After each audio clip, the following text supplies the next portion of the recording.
بسم الله الرحمن الرحيم والصلاة على سيدنا محمد. أهلا بيكم. نفسك في طرحة أو نقاب ويكون خامة عالية وبراند، وكمان سعر كويس، يعني كلنا عايزين حاجة زي كده. يبقى الإخلاص مكتب الحاج عصام المسكي. العنوان هسيبه ليكو في صندوق الوصف.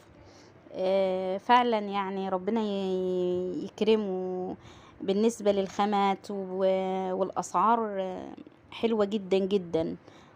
كمان عنده غير الطرح والنقاب، عنده سدالات وهدايا الحج والعمرة. ما شاء الله اللهم بارك، كل حاجة هتلاقيها عنده موجودة. بجد لو انتي تاجرة او انت تاجر بتشوف الفيديو او الاستعمال الشخصي، جرب ومش هتندم. بجد بجد حاجة حلوة جدا. يا ريت لايك للفيديو والاشتراك في القناة فضلا وليس امرا. دعمكم ليا بيشجعني علشان اقدم لكم كل جديد. السلام عليكم.